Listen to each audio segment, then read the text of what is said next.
আসসালামু আলাইকুম। আজকে কিন্তু খুব ইন্টারেস্টিং একটি বিষয় দেখাবো। সেটি হলো কীভাবে মেসেঞ্জার রিংটোন পরিবর্তন করবেন। আসলে দেখা যায় যে আশেপাশের সবার মেসেঞ্জার রিংটোন কিন্তু একই হয়ে যায়, কিন্তু সেটা কীভাবে পরিবর্তন করব সেটা আমাদের জানা থাকে না। তো আজকে সেটাই দেখাবো যে কীভাবে মেসেঞ্জারের রিংটোন পরিবর্তন করবেন। তো চলেন কথা বাড়াবো না, ভিডিওটি শুরু করা যাক।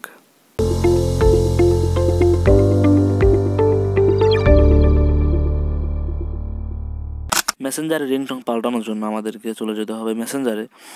যাওয়ার পর থ্রি ডট আইকন এখানে একটা ক্লিক দিয়ে দিবেন। দেওয়ার পর সেটিংস অপশন, সেটিংসের উপর একটা ক্লিক দিবেন। দেওয়ার পরে একটু নিচের দিক যাবেন, যাওয়ার পরে নোটিফিকেশন অ্যান্ড সাউন্ড এই অপশনের উপর একটা ক্লিক দিবেন। দেওয়ার পর দেখতে পাচ্ছেন রিংটোন একটি অপশন, রিংটোনের উপর ক্লিক দিবেন। দিলে কিন্তু অনেকগুলো এখানে অপশন দেওয়া আছে, অনেকগুলো রিংটোন দেওয়া আছে বিভিন্ন রকম, আপনার ফোনে যেগুলো সাপোর্ট করে সবগুলো কিন্তু দেওয়া আছে। আপনাদের যেটা খুশি সেটা কিন্তু ব্যবহার করতে পারবেন। আমি একটু নিচের দিক চলে যাচ্ছি, যাওয়ার পরে এখানে আমি একটি রিংটোনের উপর সিলেক্ট করলাম। দেখতে পাচ্ছেন রিংটোনটা কিন্তু বাজতেছে।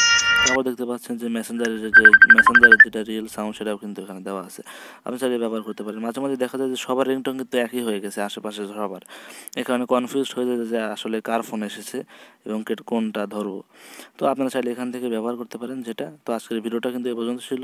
ভালো লাগলে লাইক করবেন এবং চ্যানেলটি সাবস্ক্রাইব করবেন। ধন্যবাদ।